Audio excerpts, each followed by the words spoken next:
A transfer of rulership is coming, and the kingdom of heaven will be on earth.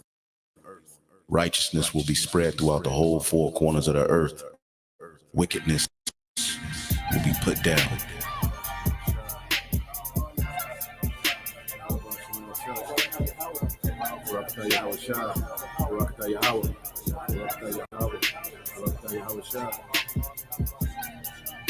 The Lord promised better things for us, okay?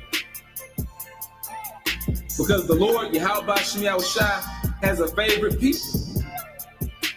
And he's going to give this favorite people a heavenly kingdom. A kingdom that's blueprinted and formatted and patterned after his mind. How he want a kingdom to be.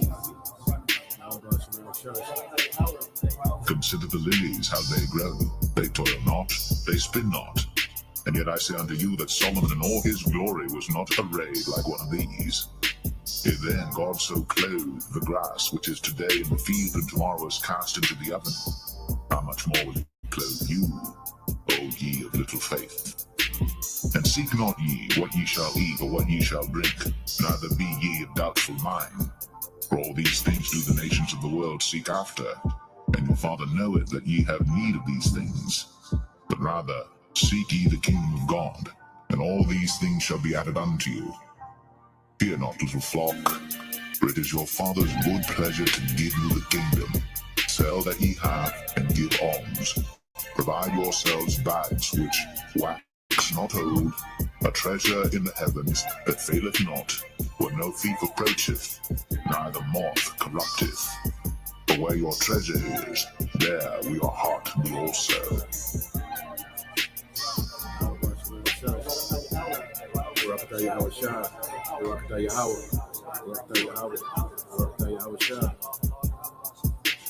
A transfer of rulership is coming, and the kingdom of heaven will be on earth.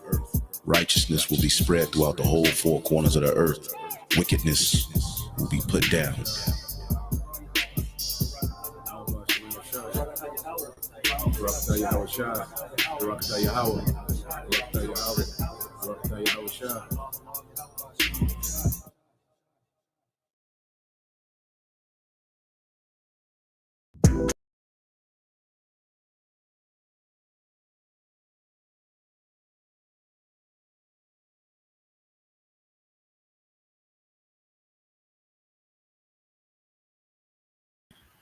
All right, Shalom. Shalom. First and foremost, we would like to give all praise and glory unto Yahweh, Ba'ashem, Yahushua, Ba'ashem, Kakadash, and double honors unto the apostles and the elders of GMS who rule well, teach well, being great examples to his younger brothers.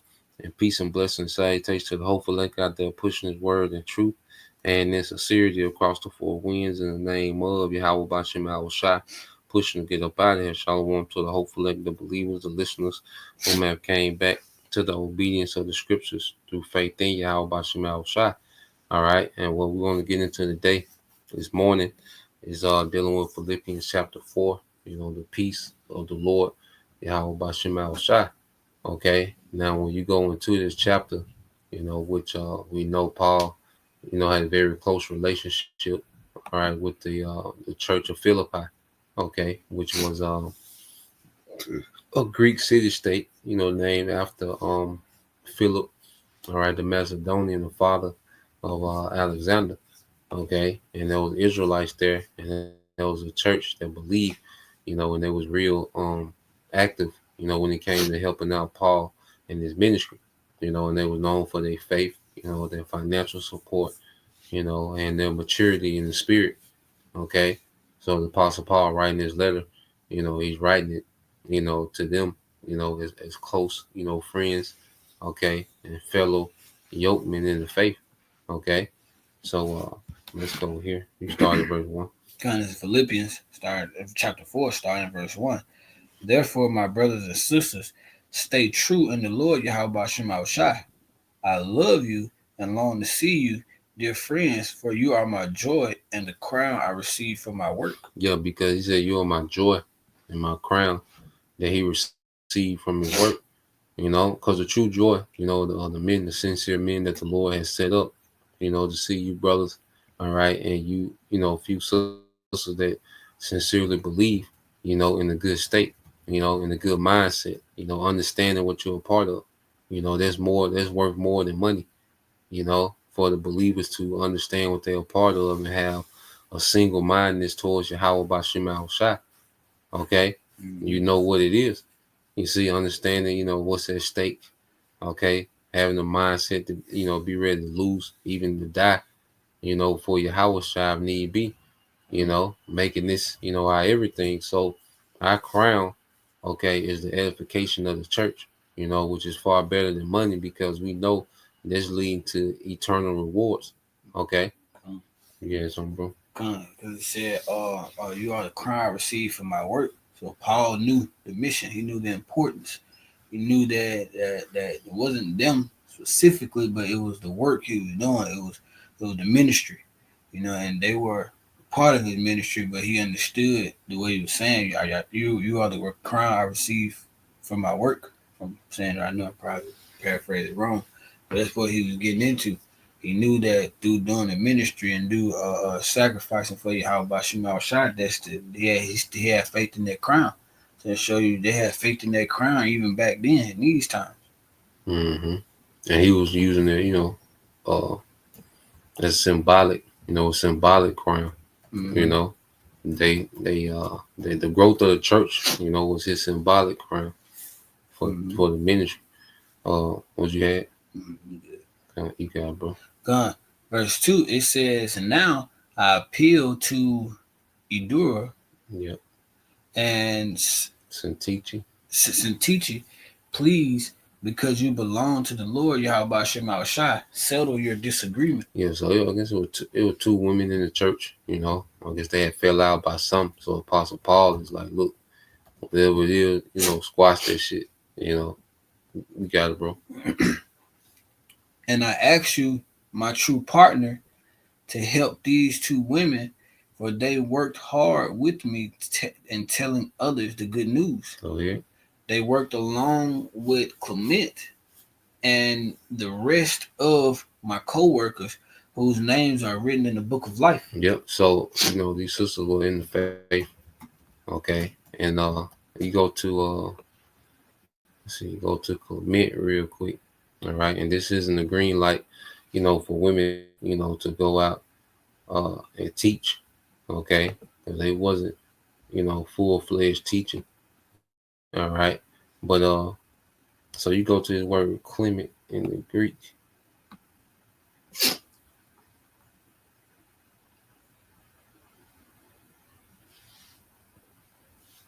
All right. So you go into it says Clement, it says mind, all right, mild, merciful, and that's the characteristics of a teacher. It says a companion of Paul and apparently a member of the church of Philippi, according to the tradition, he is identical, all right, with that Clement who was the bishop of Rome towards the close of the first century. So this Clement, all right, he was the one teaching, all right, and those women, had to be assisting, Clement, as he, was teaching, all right. So it was Clement that was actually doing, all right, the teaching, as a leader, of a church back then, all right, and those women was assisting him, all right, because a woman, a woman that's off will look at this, and say, well, that's the green light to teach. No, said they wasn't teaching, okay, they was assisting, all right, Clement, during the ministry. All right, you got it, bro. God. It says, "Always be full of joy in the Lord Yahweh Shemal Shai. I say it again, rejoice." And say, always be full of joy in the Lord. I say it again, rejoice. And see, the Bible, when the scriptures speak about a comfort, a comfort, all right, is a state of mind, okay? Because you can be comfortable exteriorly, but then the Bible gives inward peace and the inward comfort, okay? And it's a peace and a comfort that this world don't give. And our joy is in seeing the Lord perform his work. That's our joy. You see, we get the joy out of seeing Yahweh Shemal Shai doing everything that he said he was going to do. And we understand what it's leading up to. Okay, the truth has made us visionaries, man. So as we see the Lord doing everything that he said he was going to do, Okay, that's our joy. Our joy is in Yahushua, seeing the Lord do a marvelous work in the earth, man. The fact that we've raised up, the fact that Esau Edom is coming with the sea hill, like all these things play a part in our joy because we know what it's leading to, man. You know, you can say something. Con, can you get Habakkuk 3:18? Habakkuk 3:19. Con.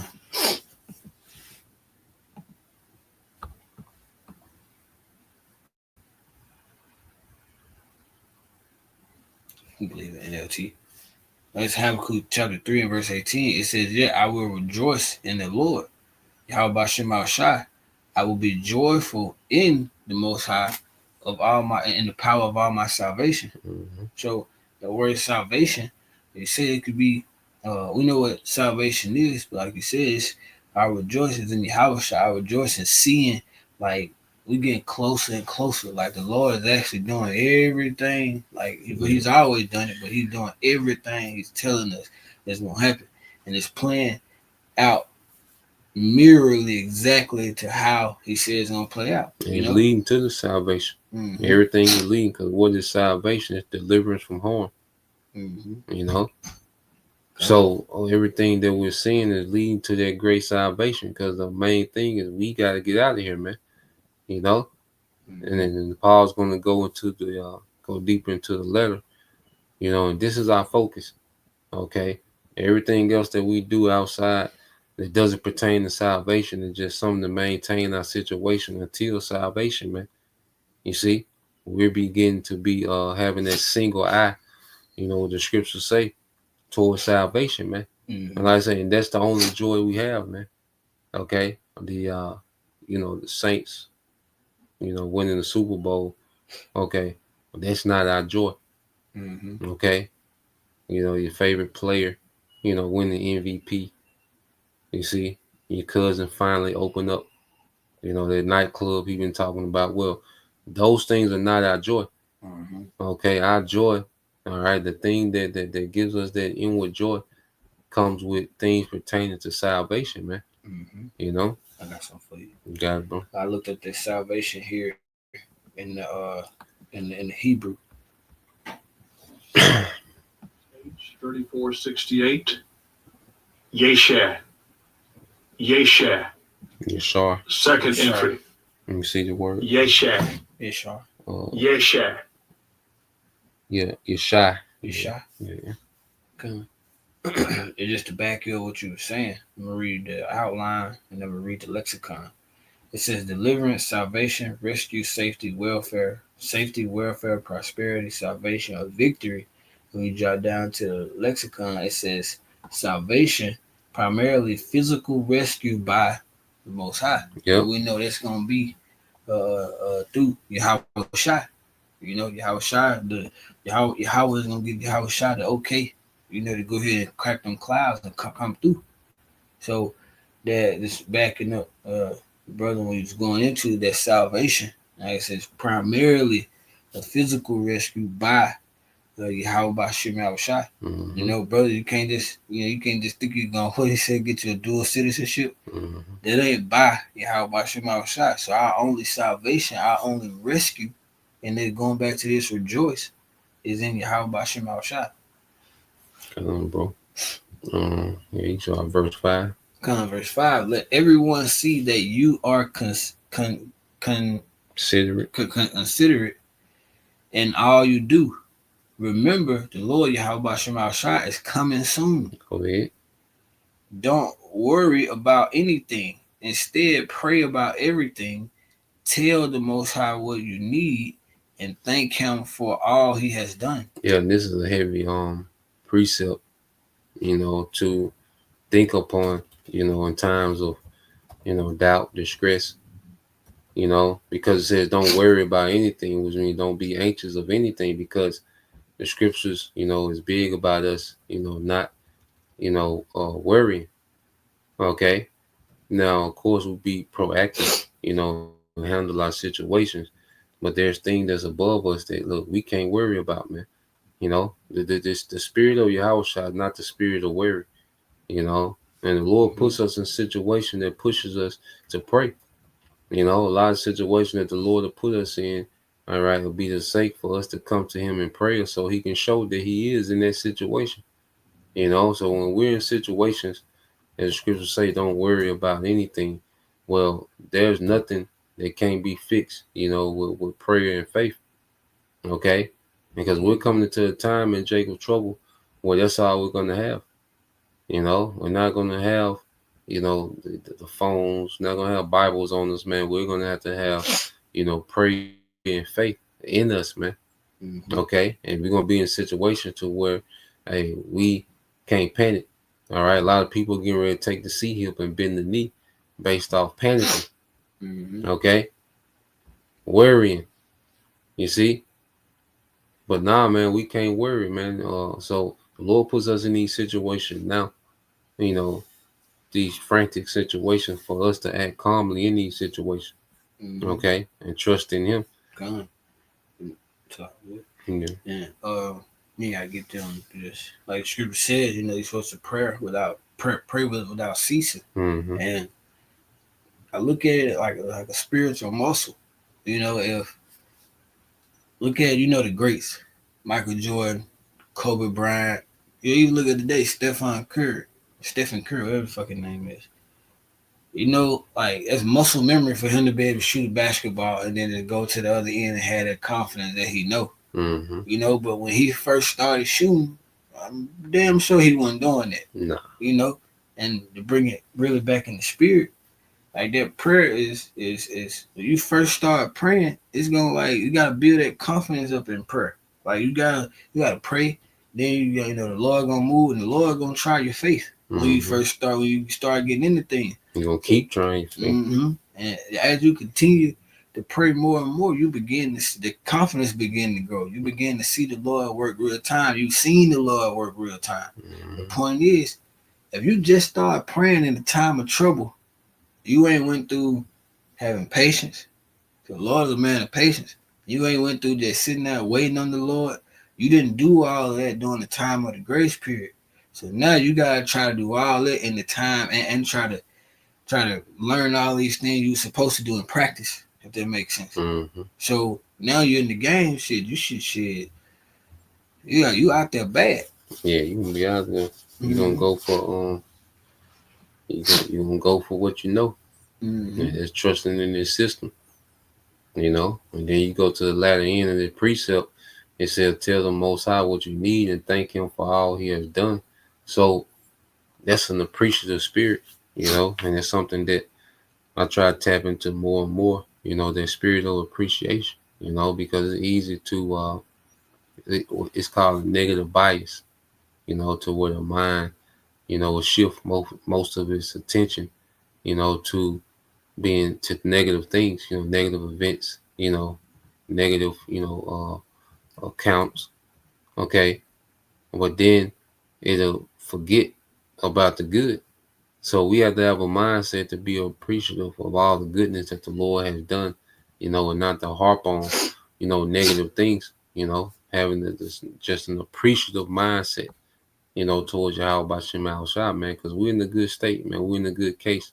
You look at how people are suffering, you know, even here in America, this first world country, you know, all those compilations of people complaining and the layoffs and not being able to, you know, make it to debt, you know. People are suffering, man, and the Lord has us in a good space, man, you know, and we should be extremely thankful for that, you know. You got it, bro. Come on. Verse 7, it says, "Then you will experience the Most High's peace without exceeding anything." Yeah, which exceeds. Which exceeds anything we can understand. It said, then you will experience the Most High's peace, man. There's a peace in trusting our power. There's a peace in being at one with the will of Yahweh by Shem Al Shah, being fully submissive to their will. There's a peace, and there's levels, you know, to peace, man. You know, and as we really engulf ourselves and immerse ourselves more to Yahweh by Shem Al Shah, man, there's a peace that exceeds anything that we can understand, because this world doesn't offer that peace, man. Once you get it, finish that up. Mm-hmm. It says, "His peace will guard your hearts and your minds as you live in Hamashiach." Yeah. Yahushua. And I always go back to The Last Dragon with Bruce Leroy, and he was saying make peace his shelter. He kept saying that. That was like a mantra he had. He would say to himself in, times of when he was in the clutch, make peace his shelter, man. So peace is a shelter and it's a defense. It says it shall guard your hearts and mind as you live in your house, Shah Masayah, and see peace. All right. When we in peace, peace lets us know anything that ain't right because it'll disrupt the peace. Mm-hmm. You see? So peace can be an indicator. That's why I like to say it can be a guard, because if you have a guard dog, well, what does that guard do? It warns you of something foreign or strange, okay, that it's not familiar with. Okay, peace will do the same thing. Anything that's not in line with peace will let you know like this ain't it. This ain't the place. So peace is an actual guard. Well, that's why we were speaking earlier about Jake, falling away from the nigga woman because Jake done found peace even in the world. Jake done found peace, and anything that's a disruption to that peace, all right, a lot of Jake ain't dealing with it. So going into it, how much more us as we found peace in Yahweh Bashem Al Shai, okay? And anything that's not in line with that peace, it begins to get cut off, okay? Be prioritized very low, man. You see? It begins to disrupt the spirit. Mm-hmm. It begins to become a hindrance in the spirit. And when things become a hindrance in the spirit, I've learned that it's best for me to just deal with that. Meaning that me cut things off that need to be cut off. Because if you have that number, regardless, it's predestinated. Whenever the Lord showed up and had to handle business, it never turned out good. Whenever he had to get involved and cut something off, it always, I've been through that part too. Like when the Lord had to get involved, and this is I'm gonna cut this out. Because like you're going out to these other people, like we have the number of operators are. Other people are expendable to the Lord. So other people, the Lord will use other people to teach. What you say? We expendable. God. We gotta keep that in mind. Lord toss our ass out, and it'd be like we never was. You see, that's why we've got to have that constant appreciation, and we should be proactive to where, because whenever you're working for someone, the less of a hassle you are, the more, you'll appreciate it. You see, whenever you're working with people that are in authority, people that are over people, they are more fond of the people that they don't have to get involved in a mess. Like you always got to jump in and solve the shit they got going on. See, so we want to be in a position where we don't want the Lord to have to always jump in on this minuscule shit that we got going on. We want to be proactive in this shit, to where we're running, because each man is like their own kingdom. Okay. So you want to run your kingdom to where the Lord doesn't have to always come intervene on the minuscule shit. It's certain things the Lord sets up for him to intervene to show that he is. But then there's certain things that he's given us the tools, the wisdom, the resources to be able to handle shit to where he doesn't have to always get involved in every little thing. Because if you in a position of authority and you have people like that under you, then it becomes a nuisance. It's like, goddamn, I can't get shit done for trying to always untangle your shit, So, we have to understand that we expendable too. So we should have a mindset to be proactive. To like, look, I want to be on point in this. Well, the Lord ain't gotta intervene, and jack the situation up just to get me, But you got to read that on St. John 14:27. According to St. John chapter 14, verse 27, I am leaving you with a gift, peace of mind and heart.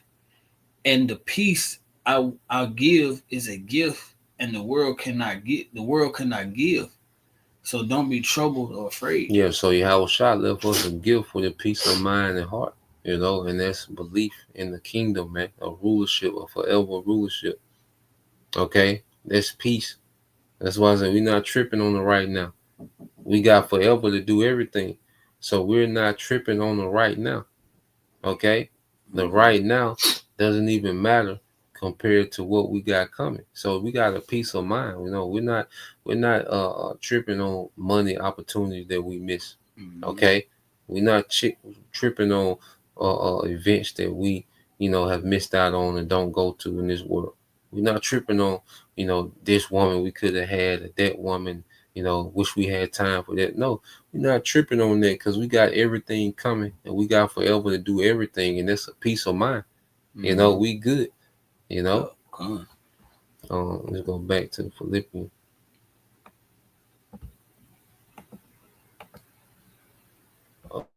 on, John. You good.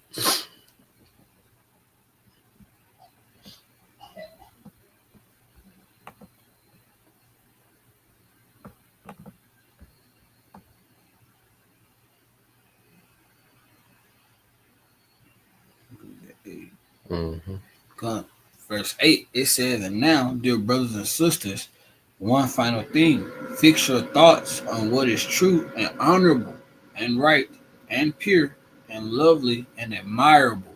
Think about things that are excellent and worthy to be praised. Yeah, and basically when you go into this is being, having that tunnel vision on right things, man, on things that are pure. The Lord is building the kingdom, and there's so much positive, things that we can focus on in the truth, man.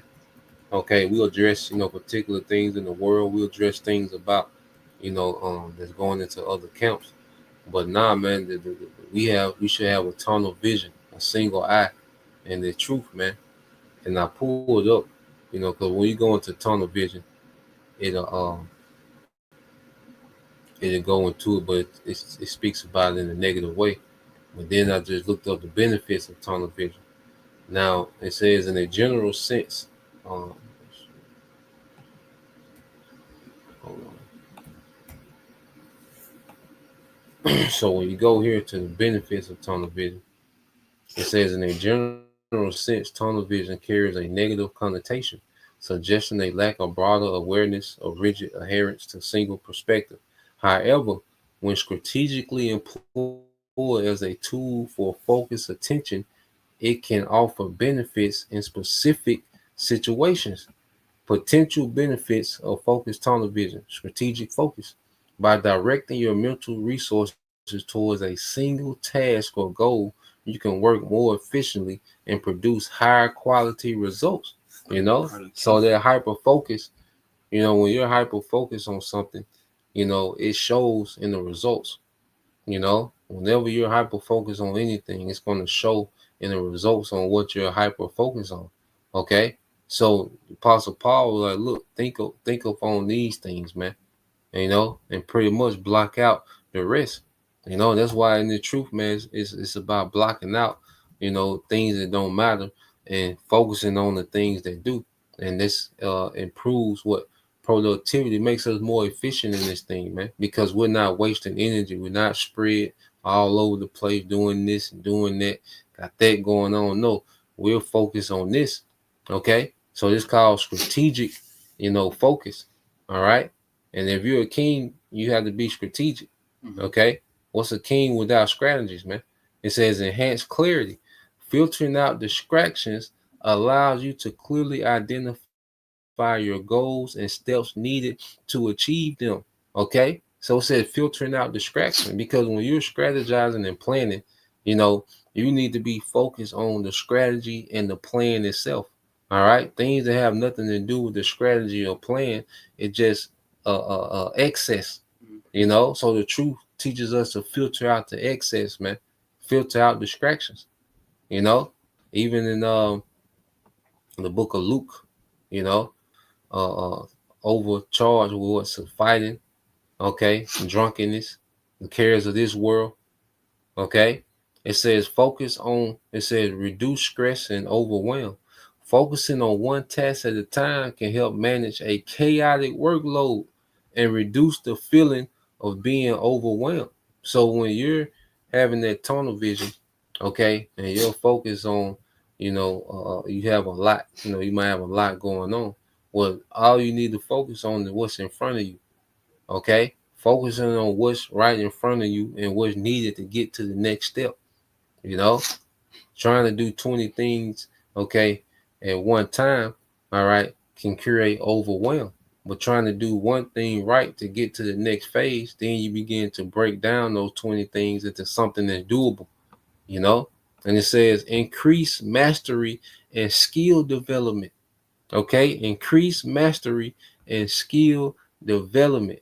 Consistent focus, attention on a particular area allows for deeper learning and a development of expertise. For example, in software engineering, immersing oneself in a particular technology can lead to a deeper understanding of novel solutions, you know, and this Bible, this our expertise, you know. So when it comes to the Bible, whenever you have your focus and your attention on the scripture, whenever you're able to have a consistent regimen of going into the scriptures and going into the backdrop, going into the history and going into the things surrounding the scriptures, well, what happens is you become a mastery.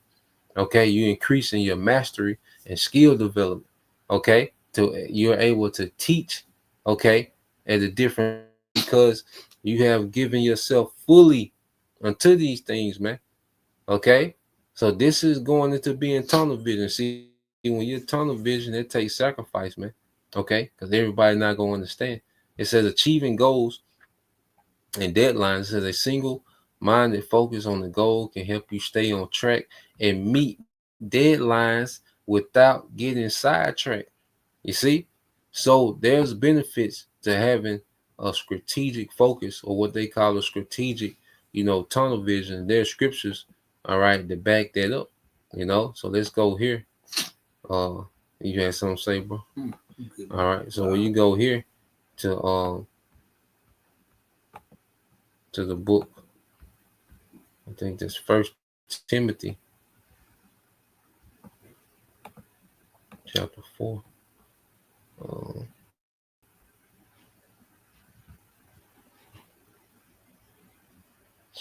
yep, we're gonna start at 14. First Timothy 4:14.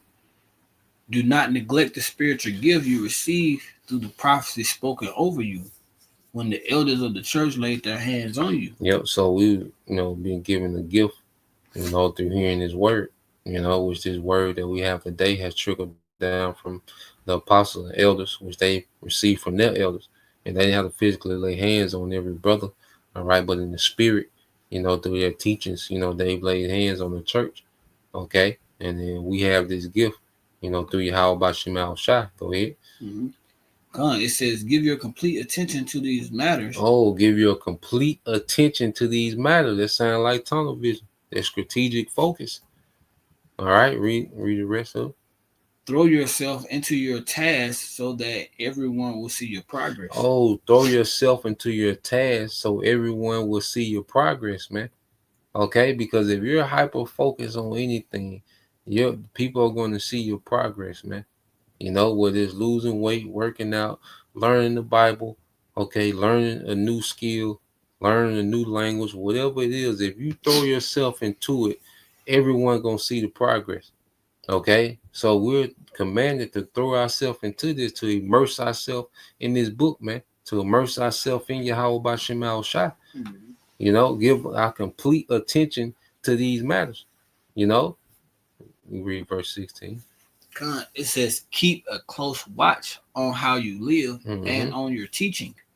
Stay true to what is right for the sake of your own salvation and the salvation of those who hear you. Yep. So keep a close watch and take heed on how you live, all right, and your teachings, what we're teaching, because what we're teaching should line up with how we're living. Okay, and says stay true to what is right for your own salvation and salvation of those that hear. Okay, because this word, all right, that we're teaching is going to the believers, and the believers are being edified. Their faith is being solidified through these teachings, man. So let's go here with Yahweh Shai. Then we go back to Philippians. All right, Luke 21. Um,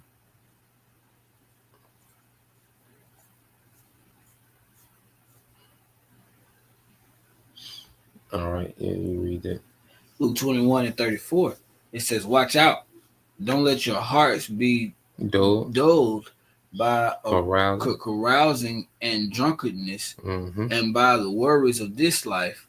Don't let the day catch you unaware." Yeah, so Yahushua is letting us know, going back to the worrying part, because worry can be a distraction. Because if you're worrying, you can't have tunnel vision. You can't have that strategic focus if you're worrying, because worry is going to occupy, space in your mind, and said, don't let the day catch you unaware. Yeah, because people are not aware that the Lord is right here, that the judgment is right here. People are not aware, you know. People have a mindset that like this just another year in Babylon, one of many. Okay, but now, man, the time to come, the judgment is here, and if you're not having this focus on prophecy, if you're not focused on the things attaining salvation, man, these things can walk up on you. Okay, like a thief. That's why y'all shall say he was gonna be like a thief. You got it, bro. It says, like a trap, for that day will come upon everyone living on the earth. Go ahead. Keep alert at all times and pray that you might be strong enough to escape these coming horrors and stand before the Son of Man. Yeah, and if you're not focused, okay, and Scripture tells us to be circumspect because the days are evil, then you're not even seeing Esau set this trap up around you. Okay, while you're living your day to day, chilling and kicking it, you're not even seeing a trap that's being set up around you, man. Okay, which is the digital prison, man, this digital system. Okay, what you got? You go verse 10. Verse 10, it says, "How I praise the Lord Yahweh Shema Shai that you are concerned about me again. I know you have always been concerned for me, but you don't have the chance to help me. Yeah, you didn't have the chance. have the chance to help me. Yeah, go ahead. Now that I was ever in need, not that I was ever in need, the water. I have learned how to be content with whatever I have." And so Paul was in a situation, and the Philippians didn't know about it. Church of Philippi didn't know about it, so they didn't have the opportunity to help. But Apostle Paul was like, look, I was good. I appreciate it. I knew y'all would have helped, but I'm good. I was good, because why? He has a peace within, and see peace, all right, brings calmness, okay, in tribulation. So Apostle Paul, like, I was good, he wasn't in a position of want, go ahead. I know how to live on almost nothing or with everything. Yeah, so Apostle Paul, he good in either way, whether he has nothing or with everything. Okay, go ahead. It says, "I have learned the secret of living in every situation, whether it is with a full stomach or empty, with plenty or little." Yep. So Apostle Paul, he said, look, I learned how to live in every situation. And what's the common denominator in every situation? Go ahead. "For I can do everything through Hamashiach who gives me strength." Yeah, so he knew he had Yahushua in every situation. Whether he had plenty or whether he had little, Yahushua, was keeping him, man. He had everything in every situation. Okay, go ahead. "Even so, you have done well to share with me in my present difficulty. Go ahead. As you know, your Philippians, you Philippians were the only ones who gave me financial help when I first brought you the good news, and then traveled on from Macedonia. No other church did this. Go ahead. Even I was in Thessalonica. Yeah, Thessalonica. Even when I was in Thessalonica. Even when I was in Thessalonica, you sent help more than once. Go ahead. I don't say this because I want a gift from you, whether I want you to receive a reward for your kindness. Go ahead. At the moment, I have all I need and more. I am generous. I am generously supplied with the gifts you sent me with What is it? Epaphroditus. Epaphroditus. He's like they are a sweet smelling sacrifice that is acceptable and pleasing to the Most High. Go ahead. And this same power who takes care of me will supply all your needs for his glorious riches, from his glorious riches which have been given to us in Hamashiach Yahushua. Go ahead. Now all glory to the Most High our Father forever and ever. Amen. Mm-hmm. Go ahead. Give your greetings to each of the Most High's holy people, all who belong to Hamashiach Yahushua. The brothers who are with me send you their greetings. Go ahead. And all the rest of the Most High's people send you greetings too, especially those in Caesar's household. Mm-hmm. May the grace of the Lord Yahweh Shem Yahushua, so I can may the grace of the Lord Yahweh Hamashiach be with you, be with your spirit. And you even had, Jake, in Caesar's household that believed, so the believers were everywhere from all walks of life, Mm-hmm. So that's the point. We want to get into that this morning. Lord will, you brothers, all right, and you sisters are edified. Till the next time we say Shalom. Shalom. Kwam Yashala. Kwam Yashala. Bob soon. Shalom. Bob soon. Shalom.